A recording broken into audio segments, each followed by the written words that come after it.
So welcome everybody to session 5 of Mystic Medicine. Today we are homecoming with gifts and harnessing the potency of the self. So Shola, thank you so much for carrying us on this journey, and I guess we could say bring us home, if you like. Okay. Yes, Anna, as Kapi just said to you, it is perfectly fine for you to come for your first time. Welcome. So we're talking about harnessing the potency of self today. And actually, if you'll just bear with me, I'm going to read you an invocation as opposed to just saying one from the top of my head, because I wrote this and I'd like to share it with you. So we're here, we're thinking about the self, and it's worthwhile exploring what the self actually is. So here is my invocation around selfhood today. So selfhood is a concept that many use to identify with the body, and this is good. However, what if the self is more than this? What if we expanded the notion of selfhood to take into consideration the rain, the moon, and the stars too? What if the oceans are I? If the sun is two? What if you are me and I am you? This is Ubuntu, the Bantu philosophy encapsulated in the phrase, I am because we are because I am. So naturally, the self includes the spirit, the emotions, the mind too.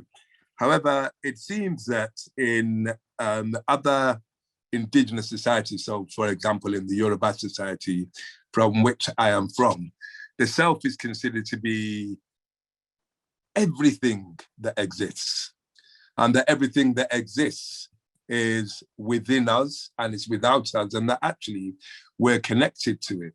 Perhaps that's the original meaning of the Tower of Babel. That's just a guess, by the way.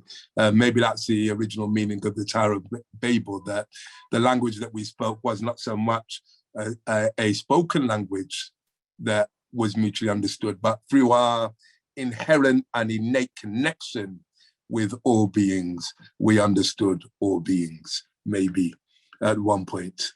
And now, because of our objectification of so many things that are not in our body and in our personal energetic sphere, we somehow cut ourselves off from a great deal of that potency, which I'm describing as the potency of self. Amongst the Yoruba call the wind and the storms, they harmonize with the ocean. And we understand that the potency of those things is actually our potency. I mean, I could go into that at greater length, but I don't really want to talk specifically about the Yoruba. The people in Europe who also understood this were many of them burnt alive during the 17th century and were called witches. Witchcraft is actually, I don't know whether it was called witchcraft, but in Europe, there were earlier religions than Christianity. And those religions were whatever faults we can find in them. One thing that we can say is that they understood the earth and themselves as part of the same continuum. And they lived in accordance with that. And if you think about what that would mean in terms of extracting raw materials and chopping down trees and digging in certain places, you can see clearly that having that kind of awareness would impacts how we do our industry and what we choose to use or do in order to make money. What our economic, what would our economy be based on if we had that understanding? And if I knew that I was Helena, and Helena knew that she was me, the conversation about diversity would almost be a non-entity. It would almost be useless. Almost. However, we've manifested in these beautiful bodies that are able to experience the world that we find around us in myriad different ways.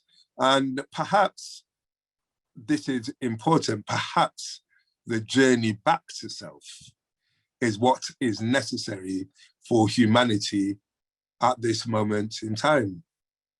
Perhaps we've been infantile, and maybe we're in our adolescence now. Maybe we're about to take a step into an adulthood that will serve all of us, including our planet. There are many Native Americans, indigenous peoples who say, when they're talking about we or us or I, they say the world, they say myself and the rest of my kin, meaning the trees and the ground and the sky, etc. So I just wanted to preface a different conception of self that many of you potentially already know and have, but it's worthwhile just underlining that that's what I'm meaning when I say the self. And therefore, harnessing the potency of self is another interesting one, because if I support Maytal to develop her own self-actualized self, in doing so, I am also involved in that journey. And I too will become self-actualized in that in that thread. In doing that, it will also enlighten me, if you like. So in fact, we would really benefit from understanding that racism is a schism. It's a cutting of our wholeness into disparate parts. Sexism is the same, as are all the isms, the phobias, the different prejudices that we hold. We actually hold them against ourselves. But because we're able to objectify, we think that it's about the other person. When in fact, once again, I want to just say that please do remember that these are, what I say to you is my truths as I understand them, not the truth. It's important to make that distinction, that I'm not telling you the truth. You must listen to me, for I am he who knows all. It's not that at all. I'm sharing with you what I've learned through experience.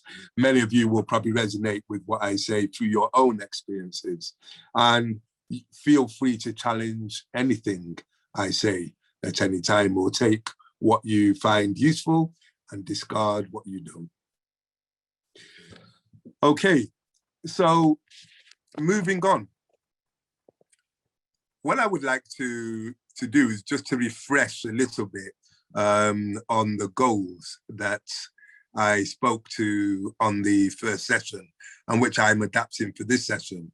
So the goals of the session, and again, because I'm using my phone, I'm just going to be flicking through, kind of, which is not ideal, but it is what it is today.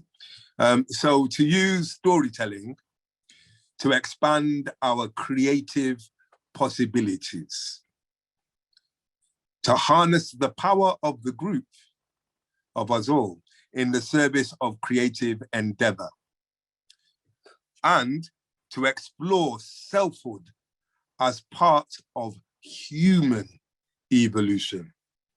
which of course means personal evolution too. So those are the goals that I'm aiming for today. And these are in keeping with our original goals, but slightly adapted. And agreements. So how will we get there? I always think it's a good idea to agree to how we're going to be with each other, even though I've noticed that I don't really need to with all of you, because the way I'm going to ask us to be is actually how we are. So I have 5 agreements that I always share, actually. So one of them is no put downs of self or others. Naturally, if we put down others, we limit them and perhaps inhibit their desire to contribute. And since the wisdom in this group is in the group, if we put anyone down, we are actually limiting ourselves. Not putting oneself down is harder. We've all been teenagers, so we've all had that experience, and maybe we still have it, of looking in the mirror and seeing that our faces are too spotty, we're too dark, we're too light, we're too big, we're too small, we're too fat, we're too thin, no one will like this face, gonna have to change that. Oh, if only this was bigger, if only this was smaller, etc., etc., etc. As adolescents, we're body obsessed. But this metamorphosizes into adulthood, where we become obsessed with other things. We become obsessed with maybe a shopping channel, or we become obsessed with alcohol, or different things that take us away from self. We become obsessed with tidiness in a particular way, and this is different from people who have a learning difficulty, in which if they do not create a very tidy space, they become very anxious, and it actually impacts their mental health. I'm talking about something that we become.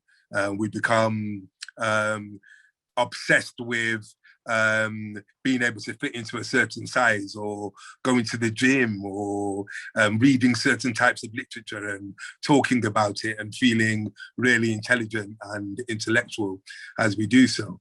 And all of these obsessions are really human. They're really human. If there's somebody who's not obsessed with something, then I suggest that you switch off your Zoom screens, stop listening to me, and go and listen to that person, because that person knows something that I don't know. I don't know how one can go through life without being obsessed with something at least once or twice in life. And as we go through our obsessiveness, it's possible, as we quiet our minds and step away from our obsessions and understand that everything is us and not just that thing that we feel we need, it enables us to lose an attachment. I mean, I'll share a quick metaphor with you. Some monkeys are caught in the following way. The hunter puts some food inside a hollowed out coconut shell with a hole in it. The monkey puts its hand into the coconut shell, grabs the food. Now, at any time, the monkey could let go of the food and release its hand, because its hand is trapped, the hole is too small. But the monkey cannot let go of the food. It has to have it. It must have that food. And it's still there waiting when the hunter comes and obviously kills it or captures it or whatever. So the monkey's own obsessiveness actually is its demise.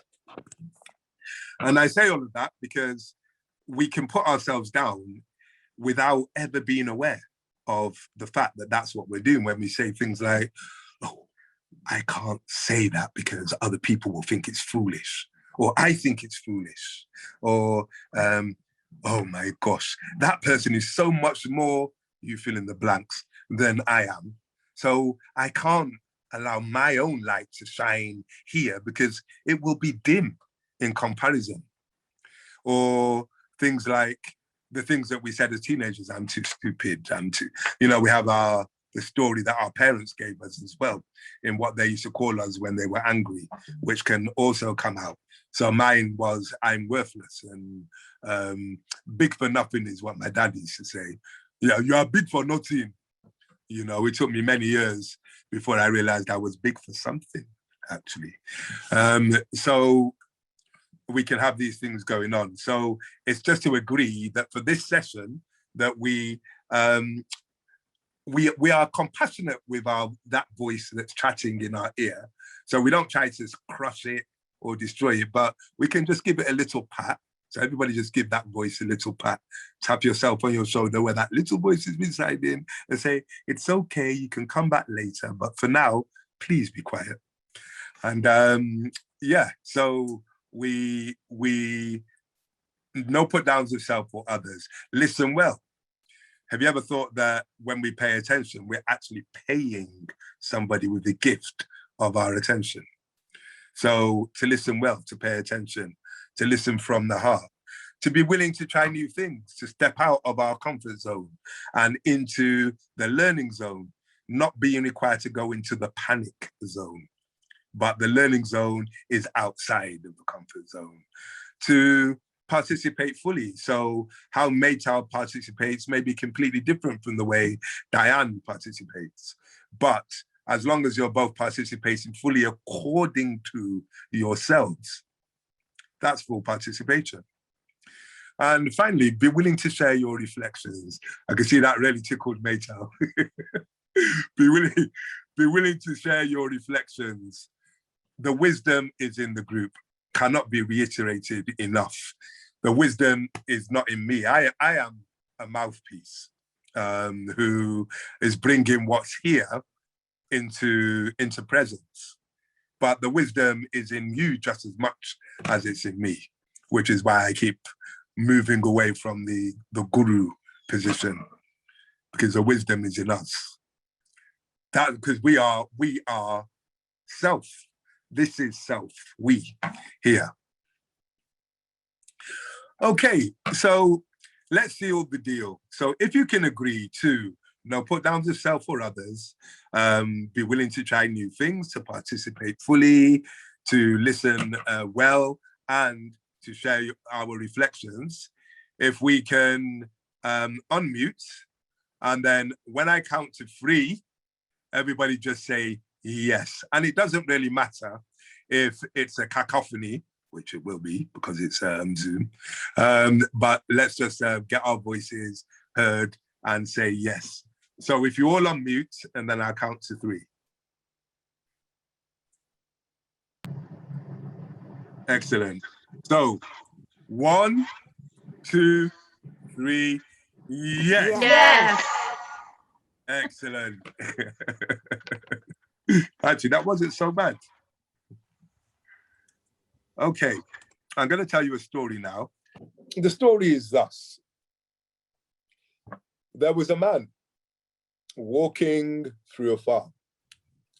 And on that farm, there were lots and lots of chickens. And the chickens did what chickens do. Going about their business like chickens. The man was walking through and then he stopped and stared. He said, because in front of him, he saw a chicken that was almost up to his chest height. Now, he had never seen a chicken that big before. And judging by your expressions, neither had you. And when the man took a closer look, he saw to his surprise that what he was seeing was not actually a chicken. It was an eagle. But the eagle was going about grubbing grains in the dust like a chicken, going like a Chicken. yes, Chicken. exactly. Precisely, just like a chicken. So the man said to himself, I am going to teach this eagle how to fly. And without further ado, he climbed to the top of a barn and he held the eagle up on his arm. So if you will all humor me and hold the eagle up on your arm like this. And he said, behold yourself and fly. So can we all say that? Behold yourself and fly. And fly.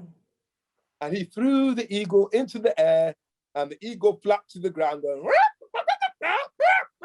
like a chicken. Chicken. Exactly. So he climbed back down. He picked up the eagle again, and this time climbed to the top of a tall tree. And at the top of the tall tree, he once again held the eagle up on his arm. So hold the eagle up on your arm. And he said, behold yourself and fly. Fly. He threw the eagle high into the air, and the eagle spread her wings and flapped to the ground like a chicken. Chicken. Yes, exactly. The man was a little bit frustrated, but nevertheless, he climbed back down, picked up the eagle, and he said,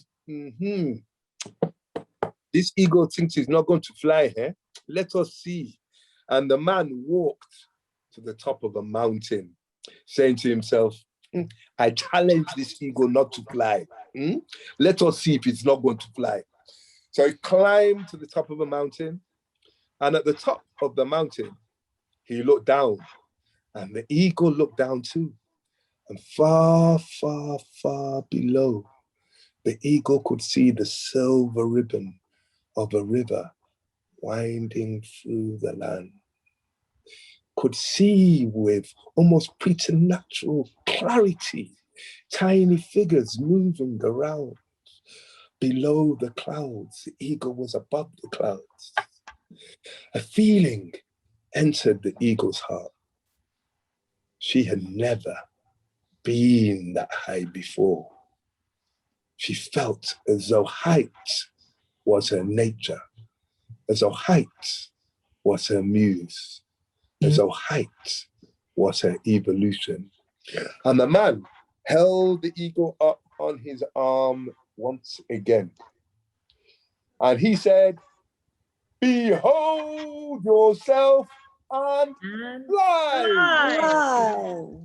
The eagle spread her wings and she began to soar and swoop, because she realized at last that she was an eagle and not a Chicken. Chicken. The end. Thank you so much.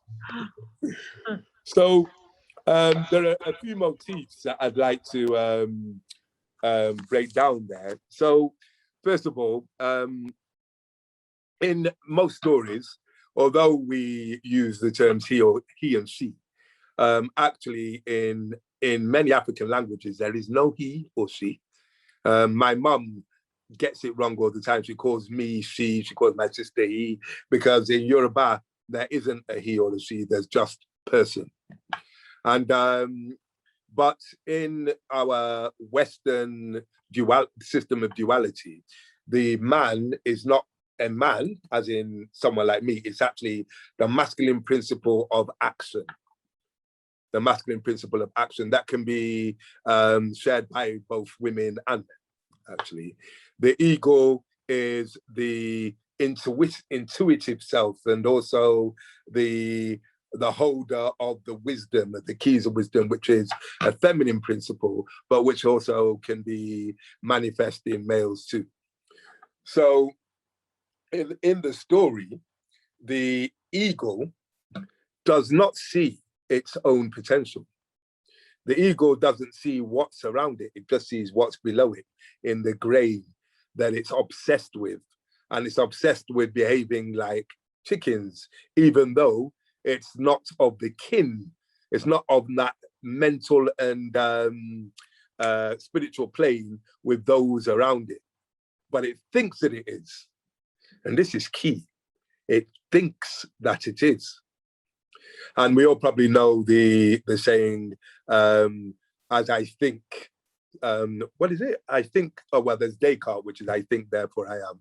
But there's also, as I think, so will it be.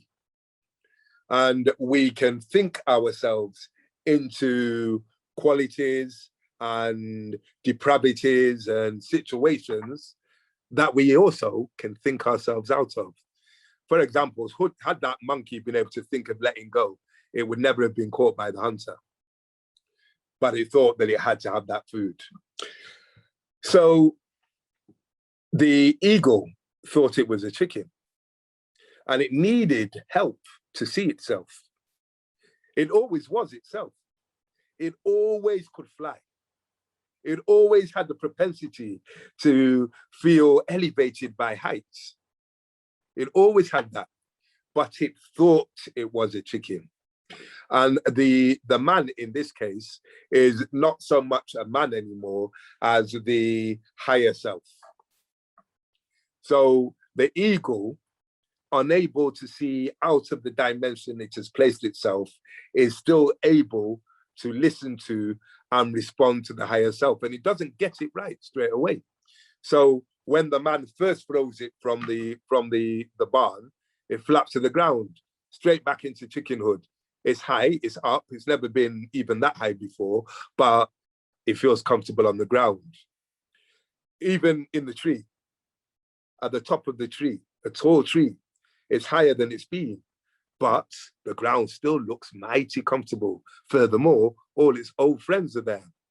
And I don't know if how you are, if you're like me, but as I've grown older, so I've lots of the people that I used to call friends, I no longer see them. They've fallen away because they were not resonating with where I was going and where I wanted to go and where I am now. So not that there's anything wrong with them, we weren't resonating in the same vibration. Some of them may well be higher, much higher vibrationally than I am, but we're not on the same vibrational level. So fell away from each other. We also, well, hold on a second. The problem with phones is that people phone you, which just happened. Furthermore, we also know that the eagle, when it reached the top of the mountain, it started to perceive things differently. It was not like before. It was no longer interested in the chickens. Instead, it was interested by this luminous quality of the silver ribbon, right, of the river winding through the land. It knew that it was high. It felt the air in its feathers. It was sublime for the eagle to be that high. And also, we must remember that it was sublime for the man too. So the man, being part of the eagle, was partaking of the eagle's evolution. And the eagle, being part of the man or its higher self, was partaking of the man or his higher self's evolution. So this story is about the way in which our personal evolution as human individuals is actually dependent on our group evolution. So the idea of, well, Eckhart Tolle says, if you spend 10 years in isolation on top of the holy mountain, drinking only the most pure water and breathing the most rarefied air, and you reach that point of enlightenment, once you reach that point of enlightenment, go and spend the weekend with your family. Then you'll know whether you're really enlightened or not. And I see many of you smile, and you get that your family will generally always see you how they always saw you, no matter how you've changed internally. And I know I've really changed when it doesn't bother me how they see me. Furthermore, when I also have compassion for how they see me, because I know that how they see me and how I've always seen them is part of our family dynamics. And our family dynamics are there to teach us something, even when terrible things happen. Even when terrible things happen. Remember last week, the night is always darkest before the dawn. Somehow, my wife, for example, was in 2 wars, in Lebanon and in Sierra Leone. She describes the first war as the sound as boom, boom, and the second war, the sound as brr, brr, brr. So guns, bombs. And naturally, she was thoroughly traumatized by both. And who wouldn't be? However, she also understood that the keys to transforming that were in acceptance of the experience, not some kind of false affirmation. I'm fine, I'm okay, none of this affects me, but accepting that it did affect her. It has resonance to this day, but that the understanding of that key is that I also have power over it. I have power over my ability to think, to visualize, to see. And because I have power over those things, I also have power over the interpretation I make of my feelings. The interpretation I make of my feelings. When my dad said, "You're big for nothing," it hurts. When he called me stupid, it hurt. When racism occurred in school and people wrote the N-word and said various derogatory things to me, it hurts. And for a long time, I was angry with them. I felt hatred. I carried it. A 14-year-old girl once said to me in a seminar, "Shola, isn't it that hating somebody else," I realize I'm mimicking her now, this is actually how she talks, hating somebody else is like drinking poison and then expecting the other person to die.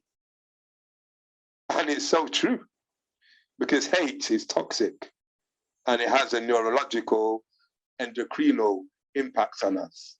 It causes hormones to be secreted, which are very damaging to ourselves. And I'm sure that there are people here who can talk about the biochemistry of that far more clearly than I can.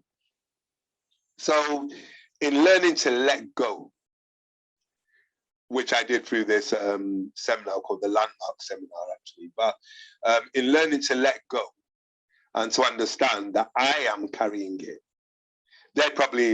actually, my dad couldn't even remember saying those things. When I said it, he didn't even remember. So I could have been carrying all of this, and he was neither here nor there about it at all, you know. And it was such a relief to let it go, to stop blaming him, and to realize that after adolescence, I became responsible for how I felt, and especially for the interpretation of how I felt. So it's not that we can't feel grief or hatred or anger, but it's what we do with those things and how long we hold them. They're all important. Anger is a no. Anger is like saying, "No, I won't take that. I won't do that." We need that faculty. Grief is processing, it's allowing a river to run through us to clear out things that would otherwise be very toxic. It's letting go of the people that we've lost, or things that we've lost, or relationships that have gone. Grief is an important thing. All of the emotions are important. It's just how we allow them to move through us and how we move them as well. And we can move them based on our interpretations of them. So I always love to take us through a visualization. And I'm going to do that now. Before I start, if you've got access to pen and paper or especially if you've got access to colors, would you just get them now? And then we'll continue. I can't see you all at the moment, as I said, because of my phone, but that will be rectified very soon. I'm using Diane Kedzia. Is that the correct pronunciation? Yeah, excellent. I'm using Diane as my barometer for when people are ready. So Diana's back. If you're not ready, that's okay. You'll have an opportunity to get pen and paper afterwards. But it's just better if you have it now, so we can just go ever forward. So if you'll just make yourself as comfortable as you can, and sit with straighten your spine. So if it helps to support your spine, then please do that. And have your arms relaxed as well as you can, and place your feet on the floor or being cross-legged or whatever is a comfortable and sustainable position for you.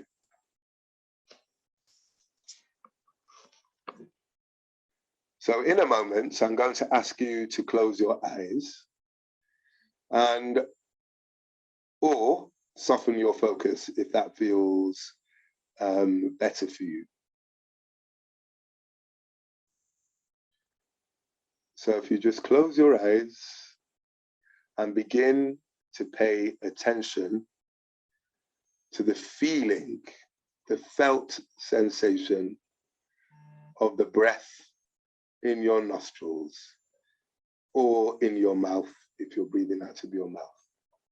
As you breathe in and out, out and in.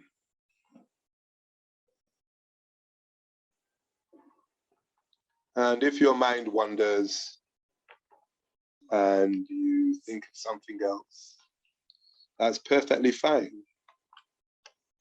Just continue bringing your attention back to the feeling of the air flowing in and out of your nostrils or your mouth.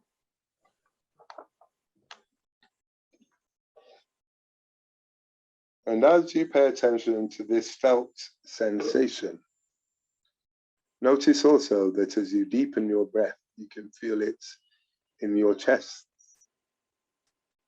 and your nostrils or mouth at the same time.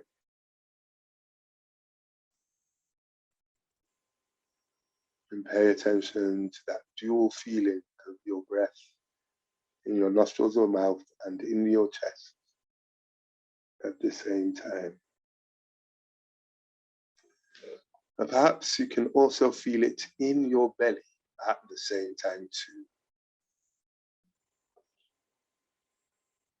And as you focus on the felt sensation of your breath in the three areas of your body, in your nostrils or mouth, your chest and your belly, as you breathe in and as you breathe out, perhaps you notice that you're becoming increasingly relaxed. Maybe with each out breath, you feel your body feeling heavier and heavier as you become more and more relaxed.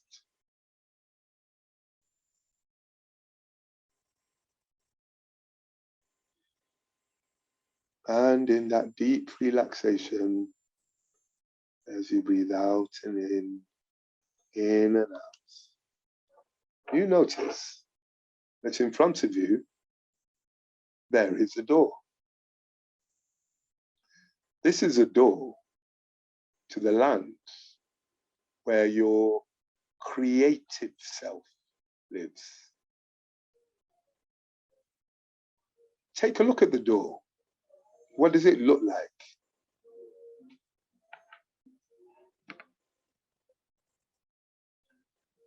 Maybe you can reach out and touch it. What does it feel like?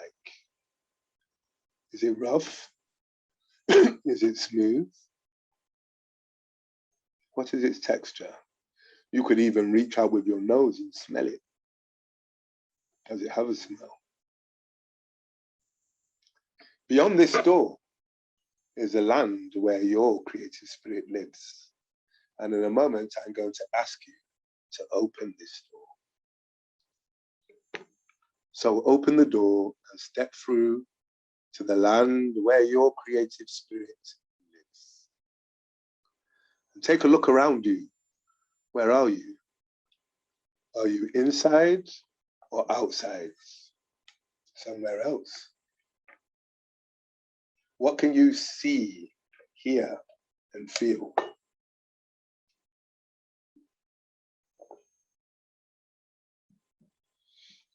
Now, I invite you to ask your creative spirit to come to you. And once it does, just observe what your creative spirit is. Is it a person, an animal, something else? Perhaps you can't see it. Perhaps you can only hear it or feel it or intuit it, have a sense of it. However it appears, thank your creative spirit and ask it this question. What do I need to do to harness my own creativity for the evolution of myself and my community?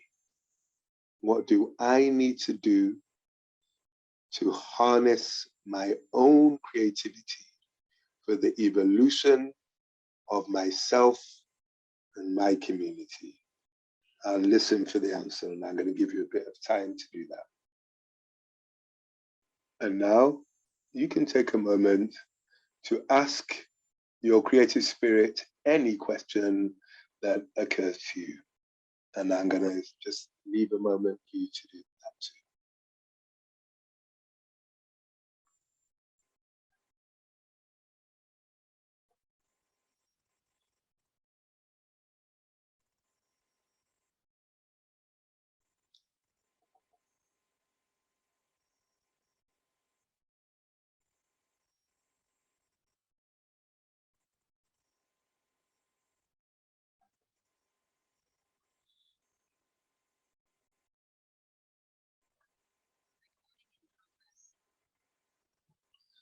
Okay, and now I'm going to ask you to observe if your creative spirit gives you a gift.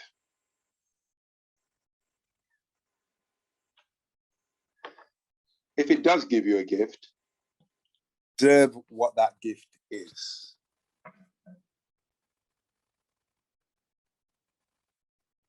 I'm going to say that again because I may have come out. Just observe if your creative spirit gives you a gift. And if it does, observe what that gift is and thank your creative spirit for it. And we're now going to go back to the door from whence we came into this land and say goodbye to your creative spirit and thank it for what it has offered to you, knowing, as always, that you can come back to this land anytime you desire, as it is in your own mind.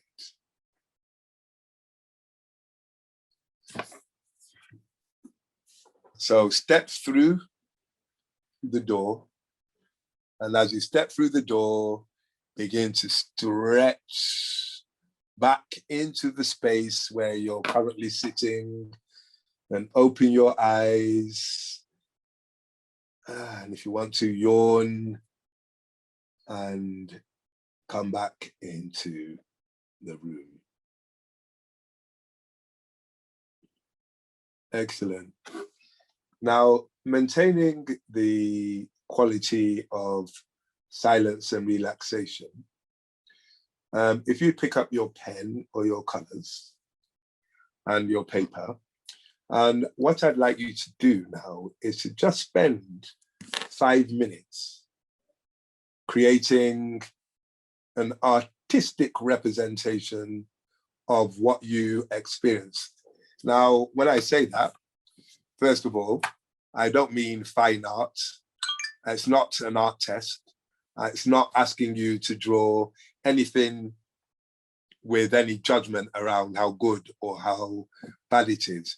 It's just for you to create an impression, almost a free impression of themes. So you might put themes of your creative spirit, of the land, of just what's occurred to you now. And if we allow the guiding principle behind what you put down to be my relationship to my creativity. And this is something that you can share if you like, but you're under no obligation to. So this is actually for you. So I'll just give you 5 minutes to do that. If there are any questions around what I've just said, please put them in the chat and I'll answer them. Okay. Well, I'm looking at the image that Hadil is holding up.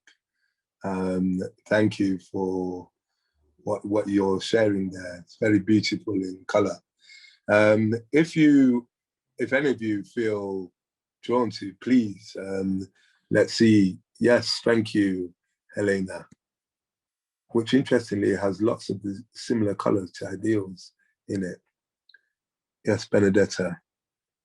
Ooh. These are quite mystical parties. So for the next part, what I'm going to ask you, I'm still using the pen, is to look at your image and think of a metaphor for your relationship to your creativity and your own relationship, and write it at the top of, if you've got a blank piece of paper, write that metaphor at the top, and it only needs to be about 8 words. It doesn't need to be anything lengthy. If you're a writer, it does not need to be the perfect metaphor. So don't search for the perfect metaphor. Just put down something. And metaphors are painting images with words. So for example, if I say to you, I feel like a feather in a windstorm, it tells you something about how I'm currently experiencing life. And I could take a long time and say, well, I'm feeling a bit out of control at the moment, and things are just, it feels like there are forces, and, I could say all of that, but the metaphor says succinctly. So if you find a metaphor for your relationship with your creativity, and if you give me, I'm going to give you 3 minutes, but if you give me a thumbs up, either with your actual thumb, okay, so Benedetta, you've got yours already. That's excellent, Kathy, fantastic. Yeah, and you can give me a thumb using the reactions as well, if you don't want to switch your. What I'm going to invite you to do now is to use your metaphor as a launch pad.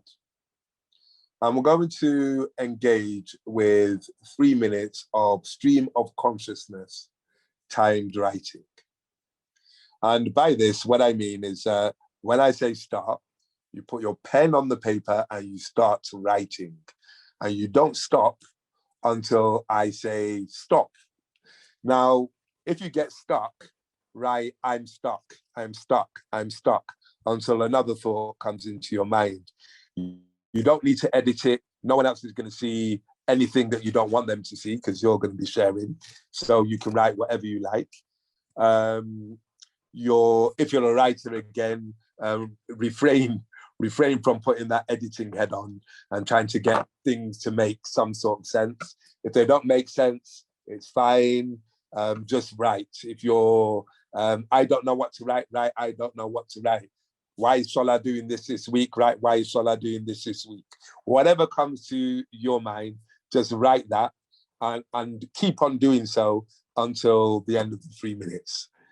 Okay, any questions?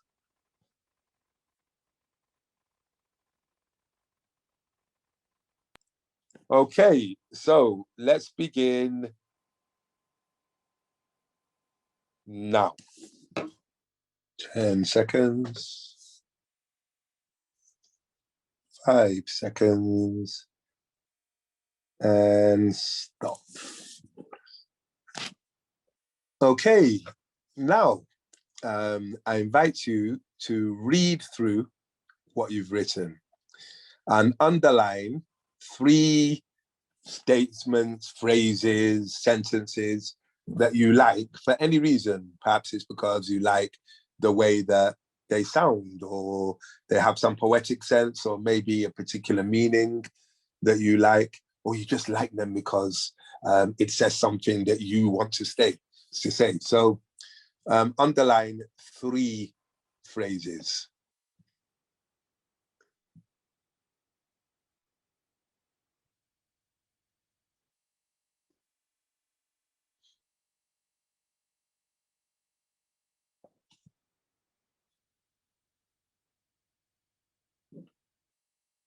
I'm just give you a minute for that, I should have said.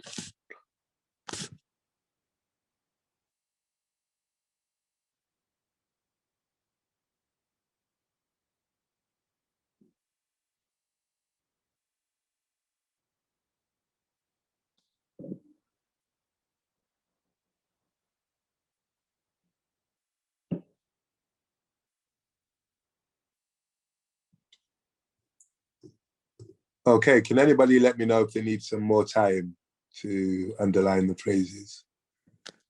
Okay, Jean, gonna give you another minute.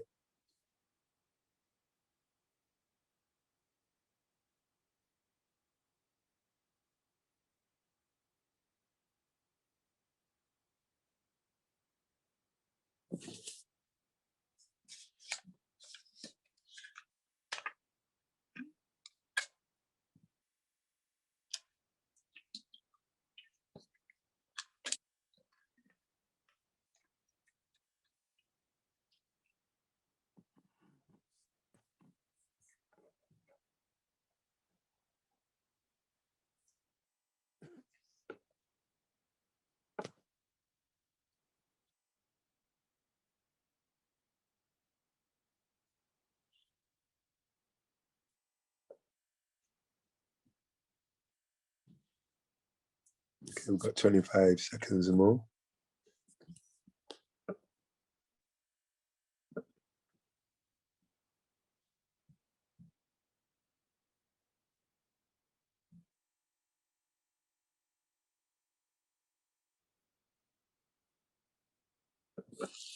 Okay, now if you haven't underlined all your those 3, it's fine, because you can do that in the next piece. Because now what I'm going to ask you to do is to go into breakout rooms, to share your 3 pieces with each other,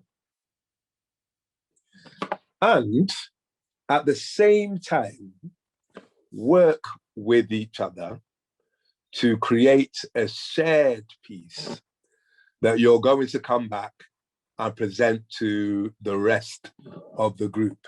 So this is a performance opportunity. Now, I should first of all say to you that the performance must involve all of you in your group. However, there are different ways to present. So I'm going to ask you to choose at least 3 art forms that you might use. So could we just quickly brainstorm some art forms? Maybe if you can just unmute and call them out. So I'll say singing, for example, is an art form. And if anybody else has some art forms to share in service of the group mind, then please unmute and say so. Poetry. Poetry.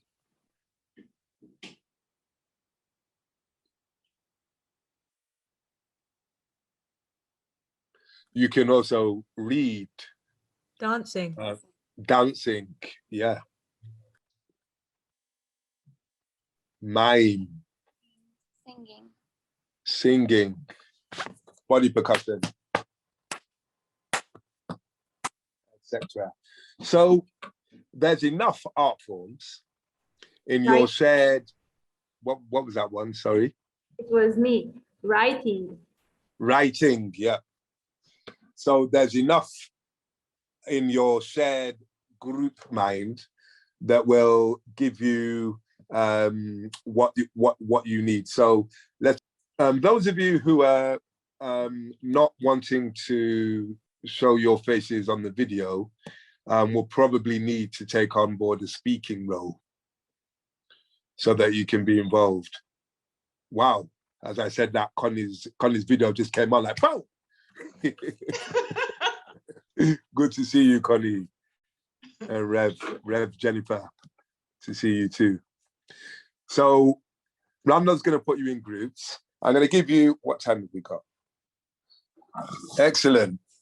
So it's one of the, thank you so very much, Ashoka, for the entire series.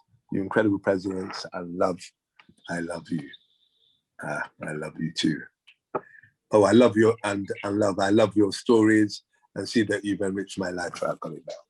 Yeah. Oh, thank you. Thank you.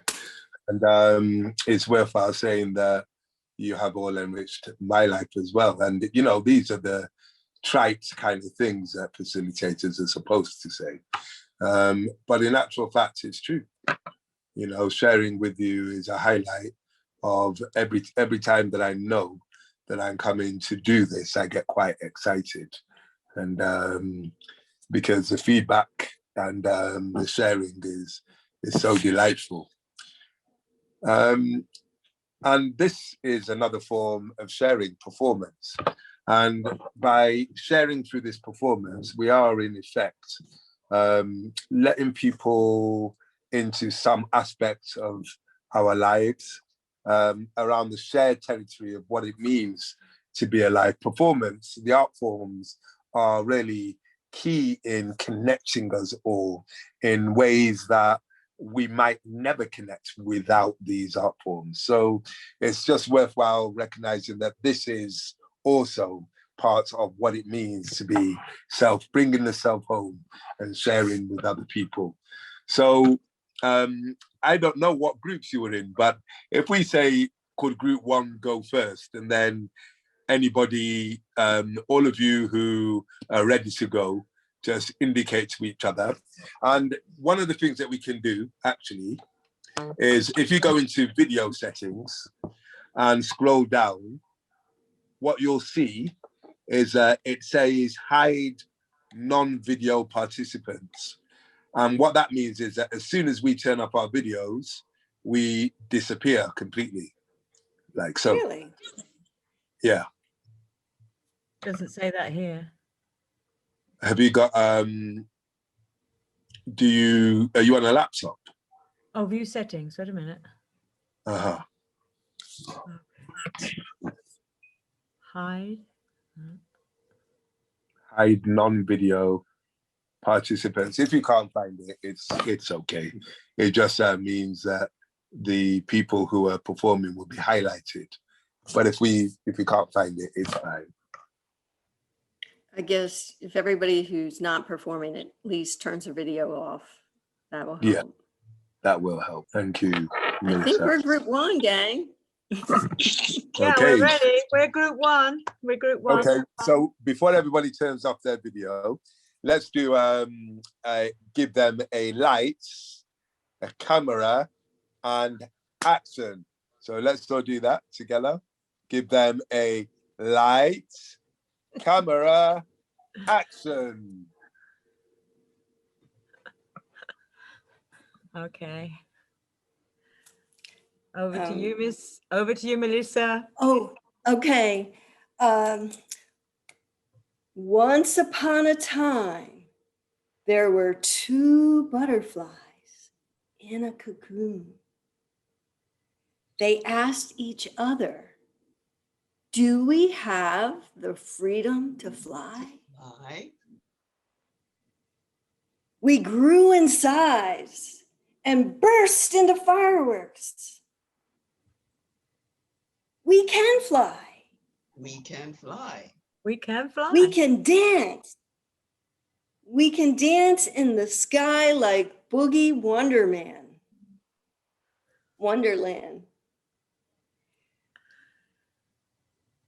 We can fly. Yes. We can Yes. fly. Yes. Yes. Yes. Yes. Yes. The end.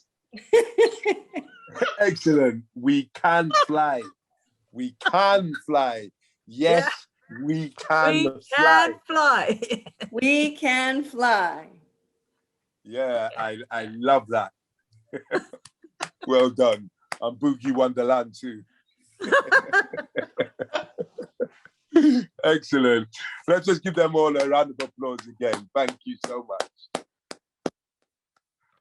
Okay, and now for group 2, whoever that is.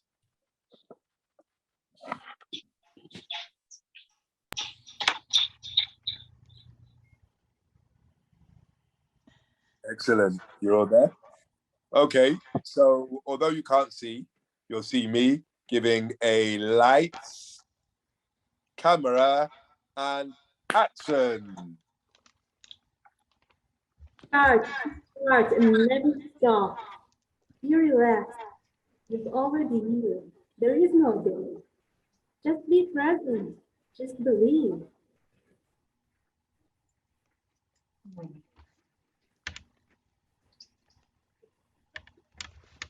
The jewels. Oh, go ahead, Jennifer. No, you go ahead. The jewels are me. They have beauty to the world. I walk forever in beauty.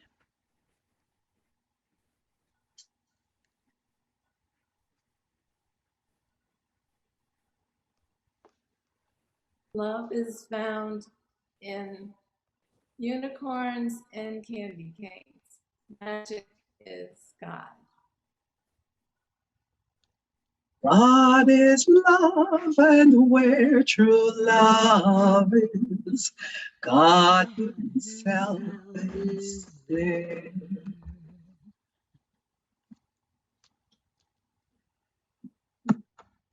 God is a hummingbird, taking in the nectar from the hibiscus flower.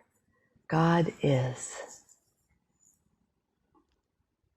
God himself, herself is there.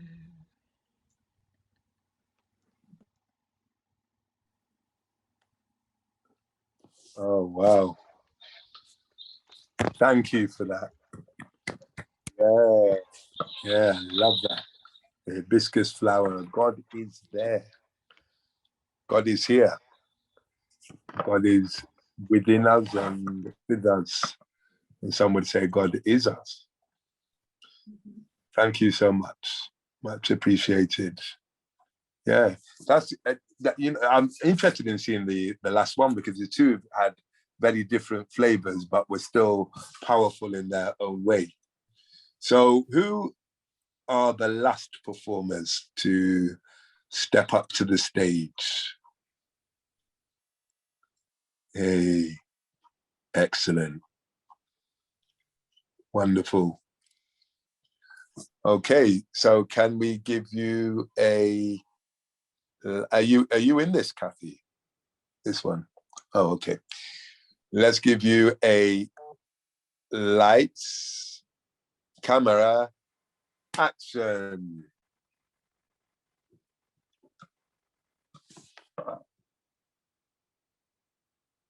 You're muted, Benedetta. Sono qui perché esisto.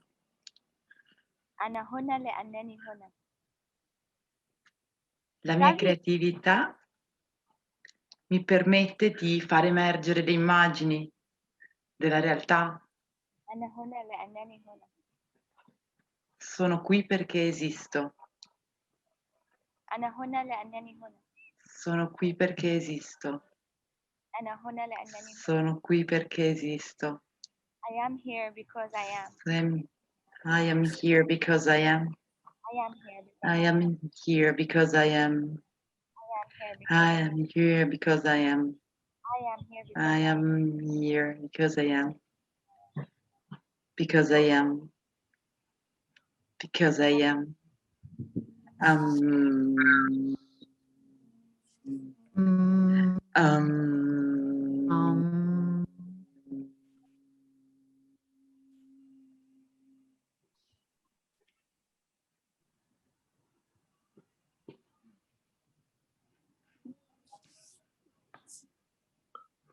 Thank you.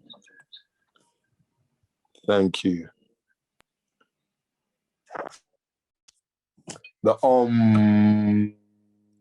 I am here because I am. Yeah, very, very true. I am here because we are. We are here because I am. And I'm really, first of all, can we give everybody a round of applause for that, please? Because that was just lovely, given that you had a very limited amount of time to prepare that. And yet we had 3 very different, very touching performances, very beautiful in their own way. So thank you so much for that. And I suppose it speaks to the way in which our potential is always there. And also the way in which we can limit our potential, because Highlight said at the beginning of this presentation that at the end, some of you were going to be performing. Perhaps people may have found convenient reasons to be elsewhere during the session, you know, and for very understandable reasons. Public speaking is considered to be the #1 fear, actually, in the Western Hemisphere. So if people are afraid of public speaking, you're in good company. So I'm interested in what it was like. We've got 10 minutes, and there is something that I would like to do to close. But before we do that, has anybody got any comments to make around that process? So we started off with visualization. We went into creating a metaphor, doing a free write, sharing and crafting a poem together, and then performing. So if there's anything around any of those things that anyone wants to comment on, I'd be so interested in hearing your feedback or your insights that you may have had. And you can, of course, share in the chat as well. I would love to say that what struck me, other than the personal message that perhaps each one of us has received, it was the process of building up something together from diversity somehow, from everybody from his own world and view on reality, into shedding layers and getting together more and more, shedding even more layers and get to the essence. And that's what we have tried to do. We started brainstorming with Hadil and the other buddies in the room and try to find a common point of essence. And I think that's the beauty of being in diversity, but not separated. And so we can scatter ourselves in million aspects of reality, but always has a core together and reach that core. Yeah, it was beautiful. Thank you. Thank you. Thank you also for that breakdown. The wisdom really is in the group. Thank you. What surfaced for me as we were getting together is the phrase, "We are all connected." We are all connected. Absolutely. Absolutely. Well, I found it fun and affirming of our creative spirit, and also because of the way racial tensions are running in this country at this time, it was important for me to have a voice in the group I mean, you almost guaranteed it the way you set it up, but then it was important for me to speak up and make sure that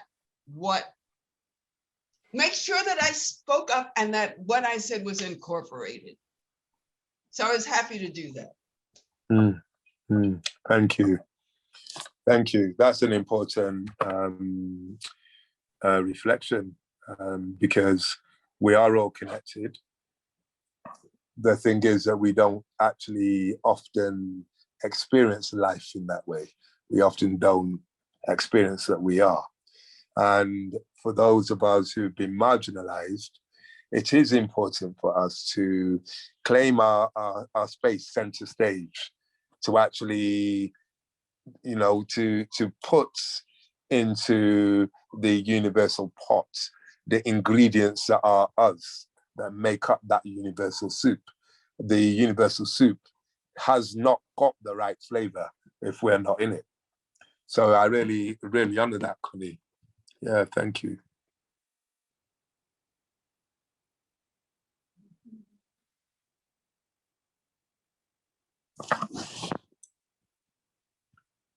Are there any other comments? I must admit, I'm kind of itching to do something else with you, which we haven't done at all over the course of the 5 weeks, and which Rev Jennifer introduced a little while ago. And I would love to do this as a group. It's also actually was also presenced by the also.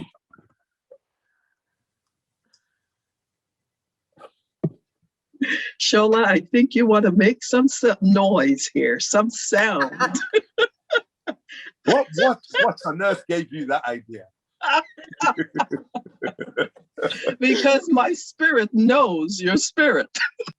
There we go. Yeah, absolutely. Absolutely, it does. I always find these things amazing.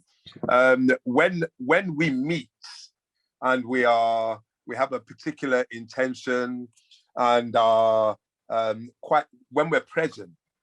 I don't know about you, but I notice that people often say what I'm thinking, or something that I feel like I would like to see in the world occurs at that time, you know, or something just captures my imagination in a way that becomes clear later on. And I find that happens in this group, that I'm often inspired and come away and write or create stories, etc., based on my interaction with this group. So I really want to thank you for that. And what I've been itching to do is to sing, actually, and for all of us to sing together. And I've got a particular way in which we can do that. But before, Connie, I love seeing your creative spirit as you shared your important voice. I felt joy. That's from Kathy. Excellent. So did I. I'm going to just quickly change the vibration in a very African way. So tell me if you can. I hope you'll be able to hear this. But, oh, not again. You know what? I'm actually going to get rid of this. So you can see the wall. The truth is revealed. There is a wall.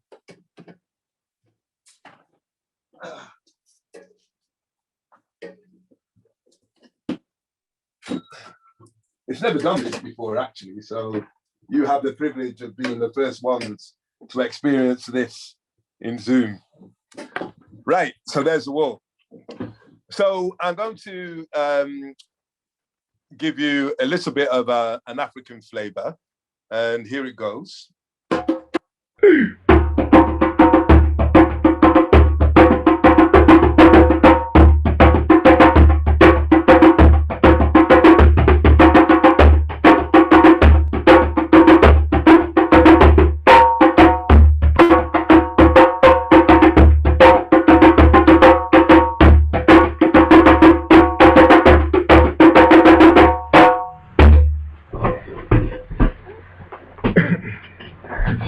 Excellent. And now, I'm going to teach you a song. And then we'll sing this, but because of the latency of Zoom, what will happen is that the only voice you'll be able to hear is your own in your own space and mine as well. So I'm going to teach you this song, and I'll be able to see you, so it's fine if I can't hear you. I wish I could, but Zoom is got its technical problems. So the song is called Helele Mama. And if you just repeat when I say so, Helele Mama. Helele Mama. Excellent. And what it means is praise to the mother.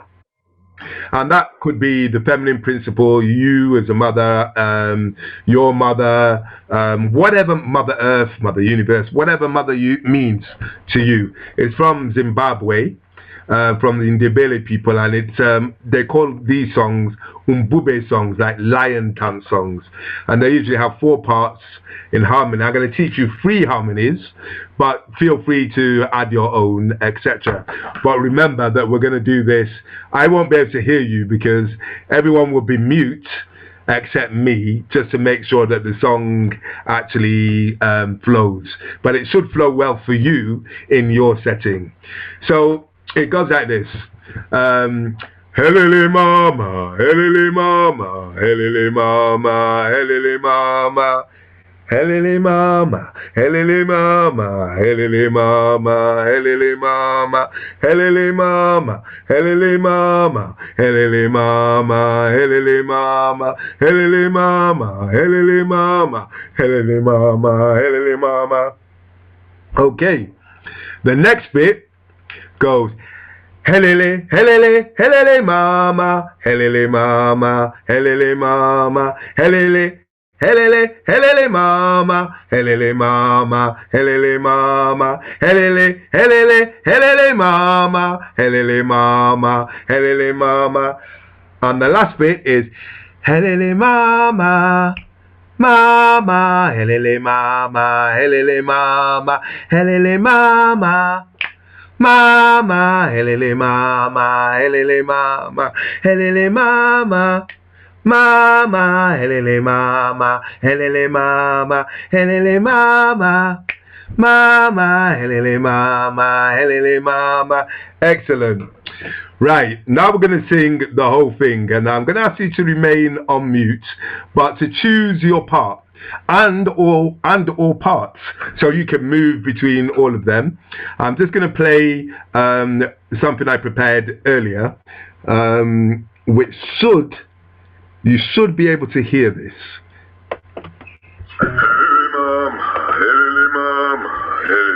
Mama, helele mama, helele mama, helele mama, helele mama, helele mama, helele, helele, helele mama, helele mama, helele mama, helele, helele, helele mama, helele mama, helele mama, helele, helele, helele mama, helele mama, helele mama, helele mama, mama, helele mama, helele mama, helele mama, mama, helele mama, helele mama, helele mama, mama, helele mama, helele mama, helele mama, helele mama, helele mama, helele mama, helele mama, helele mama, helele mama, helele mama, helele mama, mama, helele mama, helele mama,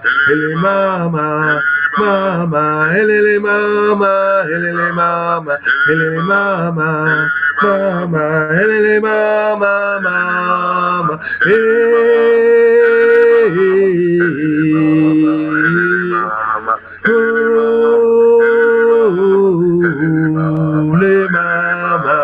helele mama, mama, helele mama, helele mama, helele mama, mama, mama, helele mama, helele mama, helele mama, mama, helele mama, helele mama, helele mama, mama, helele mama, helele mama, helele mama, helele mama, helele mama, helele mama, helele mama, helele mama, helele mama, helele mama,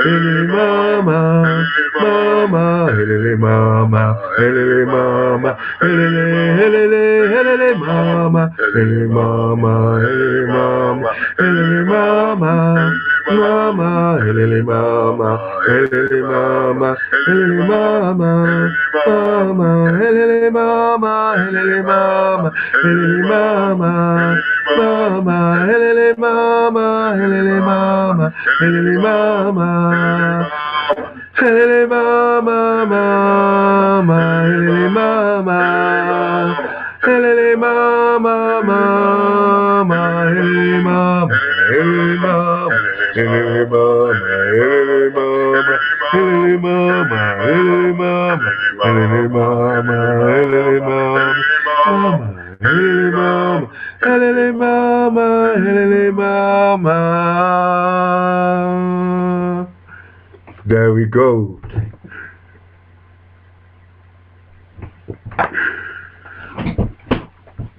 Thank you all so much for being with, and joining in, participating fully.